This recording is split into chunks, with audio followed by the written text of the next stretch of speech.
दोस्तों, online class में आपका स्वागत है। आज हम एम्प्लॉयबिलिटी स्किल के फर्स्ट ईयर क्वेश्चन पेपर के मॉडल सेट को देखने वाले हैं। ये मॉडल सेट 1 है। इसमें जितने भी क्वेश्चन आपको दिए जाएंगे, जितने भी क्वेश्चन इस मॉडल सेट में है, वो सभी भारत स्किल के क्वेश्चंस हैं। क्वेश्चन प्रीवियस ईयर क्वेश्चन मिलेंगे या मॉडल क्वेश्चन मिलेंगे, और साथ ही साथ भारत स्किल का जो एम्प्लॉयबिलिटी स्किल बुक है उससे आपके क्वेश्चन इसमें है। तो हम लगभग 25 मॉडल सेट सॉल्व करेंगे एम्प्लॉयबिलिटी स्किल के फर्स्ट ईयर का, और सेकेंड ईयर का भी क्वेश्चन मॉडल सेट सॉल्व करेंगे, जिससे कि एम्प्लॉयबिलिटी स्किल की आपकी समस्या ही दूर हो जाए।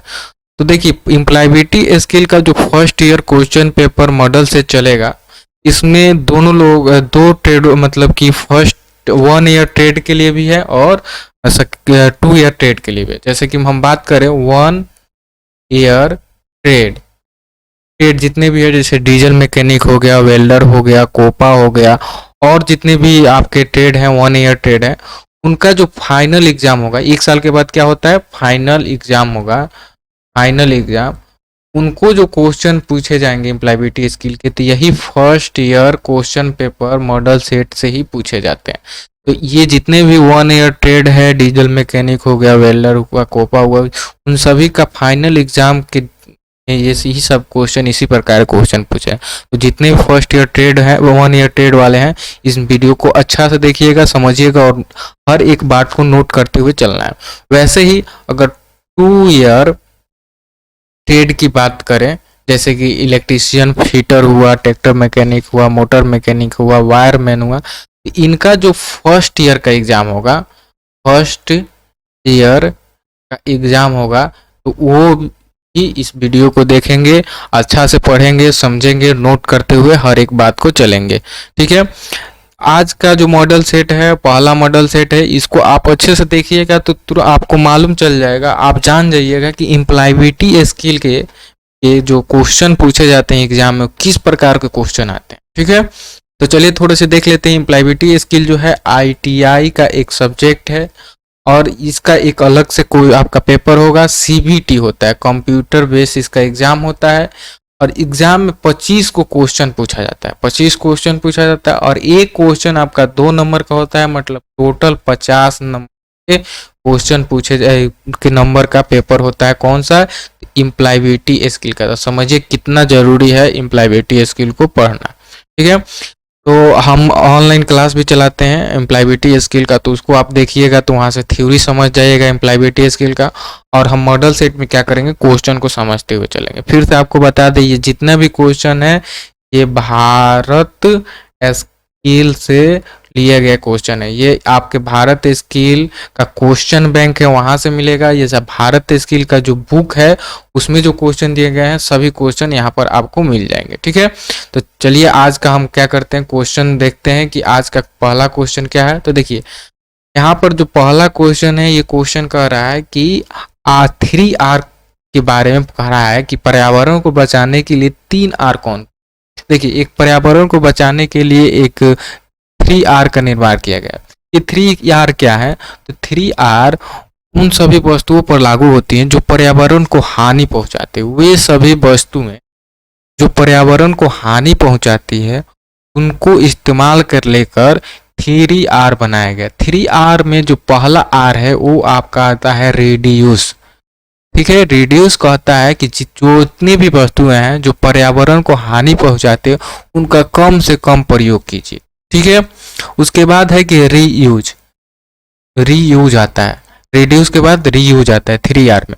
रीयूज कहता है, मान लीजिए किसी वस्तु को यूज कर रहे हैं जो पर्यावरण को हानि पहुंचाता है, तो उसका तब तक यूज कीजिए जब तक वो यूज होने लायक ना बचे। ठीक है, मतलब उसको यूज करते रहना है, उसको नहीं लाना है, उसी को यूज कीजिए। मान लीजिए रिड्यूस का मतलब कम यूज कीजिए, और रीयूज का मतलब उसको बार बार यूज करते रहिए जब तक वो पूरी तरह से खराब ना हो जाए। इसके बाद आता है रिसाइकिल। रिसाइकिल कहता है कि मान लीजिए कि आप तो पहले तो कम यूज कीजिए, उसके बाद अगर कोई वस्तु है जिसको जरूरी है यूज करना, तो उसको यूज कर रहे हैं तो बार बार यूज कीजिए, और बार बार यूज करने के बाद वो फिर भी खराब हो जाए, ऐसा स्थिति आ जाए कि उसको हम दोबारा यूज नहीं कर सकते हैं, तो उसी का उपयोग करके एक कोई दूसरा वस्तु बना लीजिए, मतलब वही होता है रिसाइकिल। ठीक है। तो ये तीनों आर है जो पर्यावरण को बचाने में मदद करता है, रिड्यूस, रीयूज और रिसाइकिल।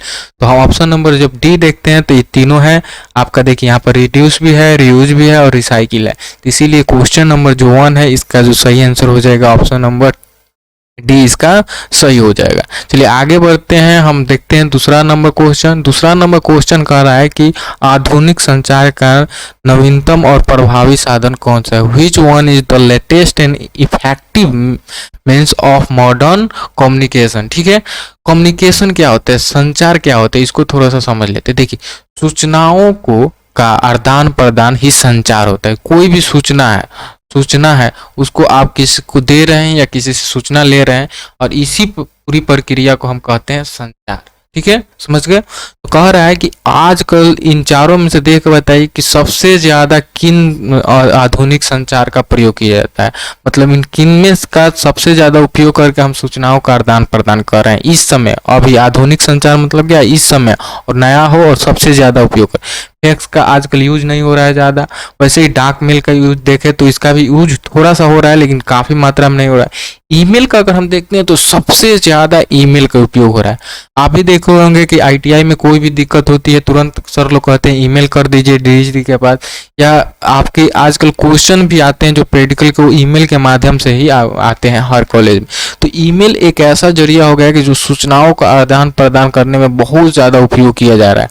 आधुनिक संचार में इसका बहुत ज़्यादा उपयोग किया जा रहा है। ठीक है, तो ये जो इलेक्ट्रॉनिक मेल होता है इसको संक्षिप्त में हम ईमेल कहते हैं। ठीक है, ईमेल का पूरा नाम क्या है, इलेक्ट्रॉनिक मेल। तो ऑप्शन नंबर जो सी है इसका सही हो जाएगा क्या, कि आजकल हम ईमेल का उपयोग बहुत अधिक मात्रा में कर रहे हैं। ये आधुनिक संचार का एक माध्यम है। चलिए आगे बढ़ते हैं, अगला क्वेश्चन देखते हैं। तीसरा नंबर कह रहा है कि आवाज की पिच का उठना और गिरना क्या कहलाता है? आवाज के पिच का उठना और गिरना इन कहलाता है। ठीक है, बस इसको इतना याद रख लीजिएगा, तब भी सही हो जाए। ठीक है, आवाज को गिरना या उठना या गिरना इंटोनेशन कहलाता है। आगे बढ़ते हैं, 4 नंबर क्वेश्चन है कि आमने सामने संचार में बॉडी लैंग्वेज होता है। बॉडी लैंग्वेज क्या होता है, इसको थोड़ा सा देख लेते हैं। बॉडी लैंग्वेज देखिए, आप अपने बॉडी के किसी भी पार्ट का उपयोग करके अगर कोई सूचना किसी को दे रहे हैं, कोई बातें आप अपनी समझा रहे हैं बॉडी का यूज करके, ये आपका बॉडी लैंग्वेज है। तो आप जब भी फेस टू फेस कम्युनिकेशन होता है उसमें 55% हम क्या करते हैं, बॉडी लैंग्वेज करके किसी वस्तु को किसी व्यक्ति को समझाते हैं या अपनी सूचनाओं का आदान प्रदान या जानकारियों का आदान प्रदान करते हैं। ठीक है, याद रहेगा 55%, ऑप्शन नंबर सी सही हो जाएगा। आगे देखते हैं, 5 नंबर क्वेश्चन कर रहा है कि हाव भाव नाखून काटना दिखाता है। और कोई वस्तु बैठ कर नाखून काट रहा है तो उसका मतलब क्या है, हम क्या उससे हाव भाव कैसा होगा इसको बताना। उदासी का, सुरक्षा का, आत्मविश्वास का और बचाव का।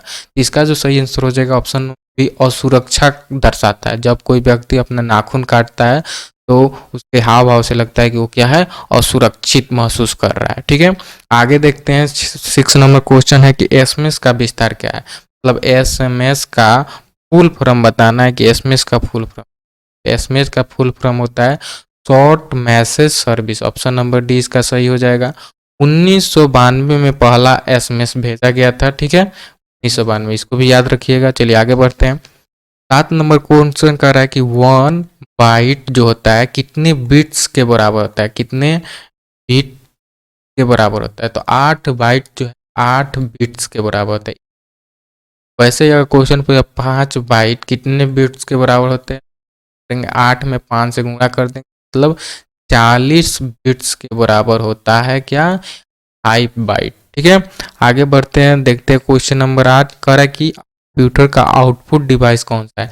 आउटपुट और इनपुट, इनसे एक क्वेश्चन आपके एग्जाम में जरूर आएगा। डिवाइस पूछा जाएगा कि आउटपुट डिवाइस निम्न में कौन सा है और या इनपुट डिवाइस कौन। ठीक है, तो देखिए इनपुट डिवाइस क्या है, जो मतलब कोई भी कोडिंग है आप किसी माध्यम से दे रहे हैं, जैसे माइक है, सूचनाओं क्या करता है, वो देता है कंप्यूटर को, और सूचनाओं मिलने के बाद प्रक्रिया करके प्रोसेसिंग करके जो आउटपुट मिलता है उसको आउटपुट जो है। ऑप्शन नंबर प्रिंटर क्या है, आउटपुट डिवाइस है। प्रोसेसिंग करने के बाद जो आउटपुट प्राप्त होता है, इससे प्राप्त होता है डिवाइस से, उस आउटपुट डिवाइस कहते हैं, ठीक है। और ये जो आपका माइक दिखाई दे रहा है, माउस दिखाई दे रहा है और आपका कीबोर्ड दिखाई दे रहा है, ये सभी क्या है, इनपुट डिवाइस है। ये तीनों इनपुट डिवाइस है, सिर्फ प्रिंटर ही आउटपुट डिवाइस है। ऐसे ही याद कर लीजिएगा। क्वेश्चन नंबर 9 है कि सोशल नेटवर्किंग साइट का नुकसान कौन सा है, तो ऑप्शन नंबर बी लत लगना जो है ये सोशल नेटवर्किंग साइट का नुकसान है। ये क्वेश्चन इंपॉर्टेंट है, ये हर 2 सालों से क्वेश्चन लगातार पूछा जा रहा है, तो इसको याद कर लीजिएगा। आगे क्वेश्चन है कि व्हाट इज द शॉर्टकट की ऑफ पेस्ट, पेस्ट कमांड के लिए शॉर्टकट की क्या है। देखिए Ctrl+C हम जब भी दबाते हैं तो इसका मतलब होता है कॉपी का, ठीक है। उसके बाद अगर Ctrl+V है तो इसका मतलब होता है पेस्ट, Ctrl+P है तो इसका मतलब होता है प्रिंट, और Ctrl+X है इसका मतलब होता है कट, ठीक है। ये शॉर्टकट की है। Ctrl+X जब करते हैं तो कट हो जाता है, Ctrl+P मतलब प्रिंट, पेस्ट, और Ctrl+C मतलब ऑप्शन क्या कर रहा है, पेस्ट का। तो ऑप्शन नंबर बी जो है वो सही हो जाएगा कि Ctrl+V करेंगे पेस्ट हो जाएगा। चलिए आगे बढ़ते हैं। अगला क्वेश्चन 11 नंबर, पब्लिक स्पीकिंग का 3P क्या है। 3P जो है पब्लिक स्पीकिंग, ये कहता है कि आप एक कैसे पब्लिक स्पीकर, अच्छा गुड पब्लिक स्पीकर बनेंगे। तो अगर 3P का आप पालन करते हुए कहीं पर जाकर पब्लिक स्पीकिंग कर रहे हैं तो आप एक अच्छे पब्लिक स्पीकर कहलाइएगा। तो पहला जो 3P में जो पहला आता है वो होता है प्रिपरेशन होता है या प्रिपेयर होता है, ठीक है। दूसरा P हो वो है प्रैक्टिस, ठीक है। और तीसरा जो है वो है परफॉर्म, ठीक है। तो यही 3P है जो आपको एक अच्छा पब्लिक स्पीकर बनाता है। तो option number be prepare, practice और परफॉर्म सही हो जाएगा। चलिए आगे बढ़ते हैं। अगला क्वेश्चन है कि बोलने में कौन सी बाधा आती है। देखिए जब भी आप कोई कहीं पर बोलने जाते हैं, बोलते हैं, सबसे बाधा क्या होता है कि आप बोल नहीं पाते, यही क्वेश्चन पूछता है। तो देखिए इसका जो सही आंसर हो जाएगा ऑप्शन नंबर, जब तक आपके अंदर घबराहट रहेगी तब तक आपको, क्योंकि आप अच्छा से बोल नहीं पाइएगा। आपको याद रहेगा, चीज़ें आपके अंदर याद रहेगी, जो बोलना है वो याद रहेगा। घबराहट एक ऐसी चीज़ है जो आपको बोलने नहीं देता है, वही बोलने में बाधा उत्पन्न होता है। क्या, बैरियर ऑफ स्पीकिंग, ठीक है। कौन सा है, तो नर्वसनेस। चलिए आगे बढ़ते हैं।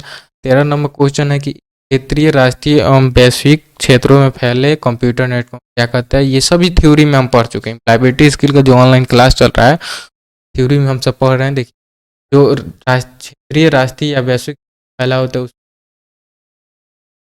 पूरा नाम होता है वाइड एरिया और नेटवर्क, ठीक है। वाइड एरिया नेटवर्क, ठीक है। इसका पूरा नाम, वैसे ही सभी का नाम बताया, का मेन का केन का सबका नाम बता दिए आपको। आप ऑनलाइन क्लास का वीडियो देख लीजिएगा, मालूम चल जाएगा। तो इसका जो सही आंसर हो जाएगा ऑप्शन नंबर सी है या बी, ये राष्ट्रीय क्षेत्रीय, राष्ट्रीय और वैश्विक क्षेत्रों में फैला हुआ होता है। तो आगे बढ़ते हैं। 14 नंबर क्वेश्चन है कि इंटरनेट पर की गई अवैध अब वैसे गतिविधियां जो कानूनी रूप से गलत है, तो उन गतिविधियों को क्या कहते हैं, साइबर क्राइम कहते हैं, साइबर अपराध कहते हैं। 3 नंबर, वैसी इंटरनेट पर की गई गतिविधियां जो बैन है, सरकार के द्वारा से बैन है, वो इलीगल है, कानूनी जुर्म है, सब अगर काम कर रहे हैं तो उसको कहते हैं साइबर क्राइम, ठीक है। चलिए आगे बढ़ते हैं, अगला क्वेश्चन देख लेते हैं। 15 नंबर क्वेश्चन है कि कौन सा संचार अच्छा है। बताना है कौन सा संचार अच्छा है। ऑप्शन नंबर ए है कि संदेश स्पष्ट और सीधा हो, बी है कि संदेश अस्पष्ट हो, सी है कि प्रेषक द्वारा रिसीवर पर हमला, प्राप्तकर्ता प्रेरणा की, ये सभी क्या है, ये सभी क्या है, कम्युनिकेशन का अच्छा गुण नहीं। अच्छा गुण है ऑप्शन नंबर ए है कि जो भी आप सूचनाएं दे रहे हैं, दे रहे हैं, मैसेज दे रहे हैं, वो कैसा होना चाहिए, स्पष्ट होना चाहिए और सीधा होना चाहिए, डायरेक्ट होना चाहिए और क्लियर होना चाहिए, ठीक है। तो इसका जो सही आंसर है ऑप्शन नंबर ए। आगे बढ़ते हैं। 16 नंबर क्वेश्चन है कि कौन सा एक सफलता प्राप्त करने के लिए एक आवश्यक है। इसमें से आपको बताना है कि अगर आपको सफल होना है, इसमें से कौन सी एक विशेषता नहीं है, ठीक है। अनैतिक वर्क जो है आपकी सफलता प्राप्त कर पैदा करती है, अनैतिक कार्य, ठीक है। उसके बाद आगे चलते हैं। तो 16 नंबर का ऑप्शन नंबर डी सही हो जाए। 17 नंबर क्वेश्चन कर रहा है कि सर्च इंजन कौन सा है।